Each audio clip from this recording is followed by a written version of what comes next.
Good morning, intrepid readers. How's my hair?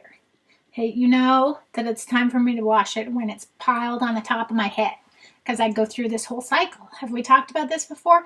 This whole cycle of I wash my hair and blow it out, I wear it straight or unfettered by any paraphernalia for a day, and then I put in a ponytail the next day, and then the next day, gets piled on top of my head. This is the signal that it's time to wash my hair again.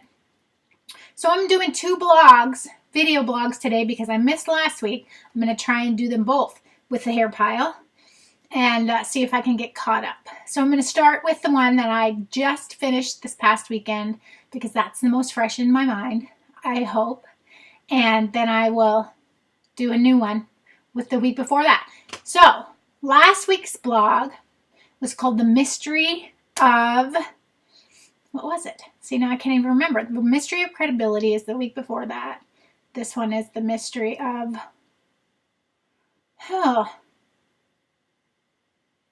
Privacy.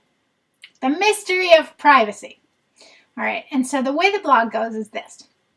This past week, I changed my opinion on something, which I have to say doesn't happen very often. I'm super stubborn and obnoxious about my opinions, and I feel like they are, by and large, pretty well vetted and researched and confirmed.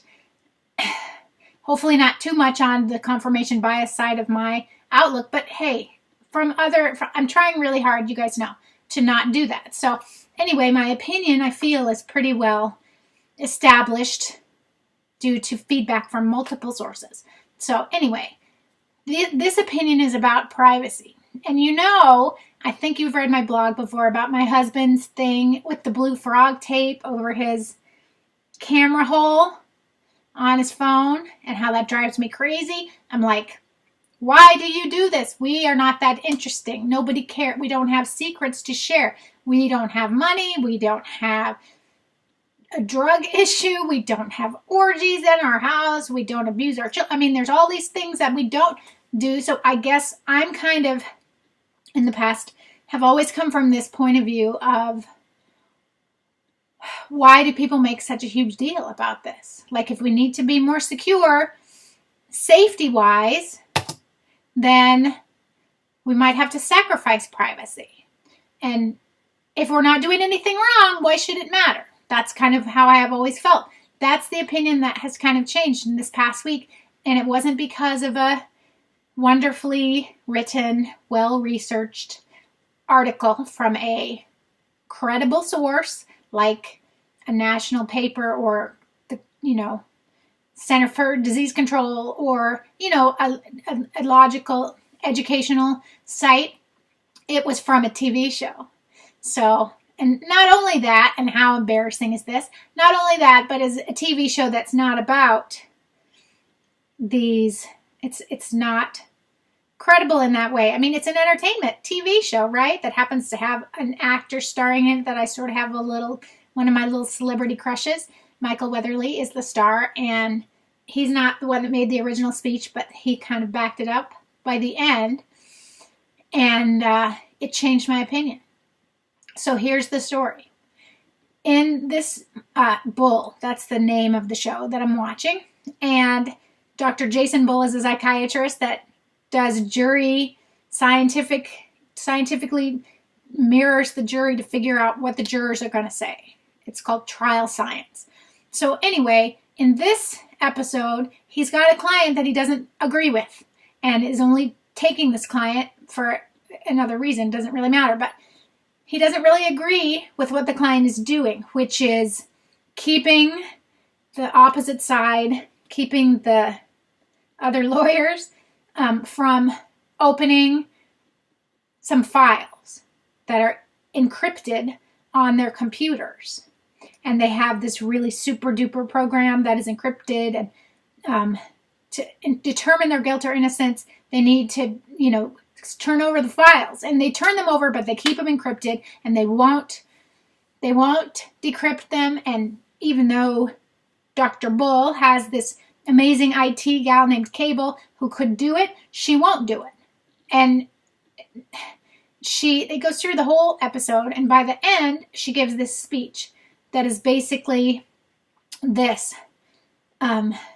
Maybe everybody shouldn't know everything, all right? Regardless of how much you don't do illegal things, or how straight-laced, or how on the straight and narrow, law-abiding, and fabulous you are, everybody is human.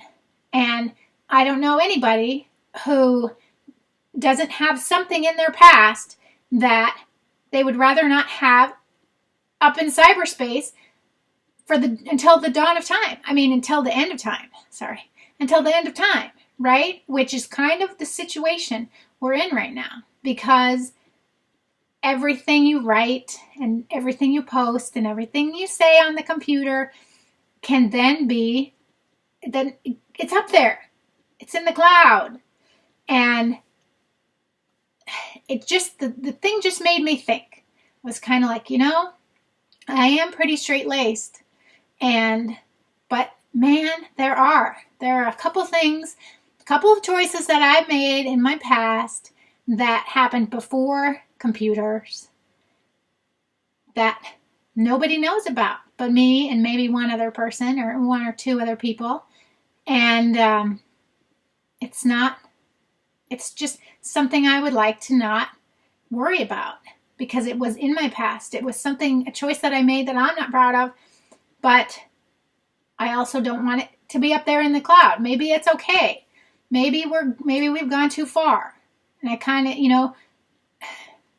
I understand about security, and I understand we want to be safe, and especially right now. I'm making this blog the day after the bombing of the Ariana Grande concert in Manchester, England, and how many people died and were injured for that. And I was thinking about the San Bernardino shootings and the cell phone that is the center of that controversy. But, we've always had evil, and we've always done our very damnedest to fight it. And I don't know. Maybe it's too much. And so I've changed my opinion. I think maybe it shouldn't be everyone gets a piece of every single freaking thing you ever do. My friend Richard just sent me an article yesterday, a blog written by this guy that says everybody needs to get off Facebook, because Mark Zuckerberg, even though he's perfectly transparent about it, if you pay attention, Facebook is in your business in ridiculous ways. Ridiculous ways. And they do it, of course, for advertising to make money, but it can be used in so many other horrible ways, like for jobs or insurance, or in other countries, maybe it can, anything you say on Facebook about your past or about your politics or about it can all be used to come back and bite you in the butt. And that's not right. That's not right. People should be able to live their lives without worrying that every single thing that comes out of their mouth, or that every single action they take, like, God forbid, I didn't go to work today because and I called in sick, but actually I wanted to go to the beach. And that, in my opinion, is called a well day, not a sick day. And I should be able to do that sometimes without worrying about getting fired from my job. And I can't get off Facebook because it's one of my central marketing media sites.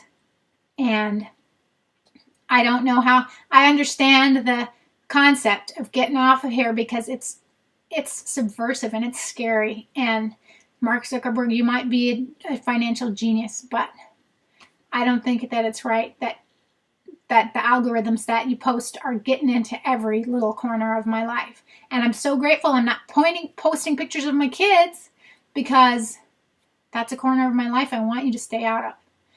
And, the mystery of privacy to me maybe is, I've changed my opinion, and I think maybe we need more. And that's all. I'm interested in hearing your views, and now I'm kind of losing all my words and I have to go and do a whole nother blog, but that's okay. I'm interested to hear what you think. Until then, stay mystified.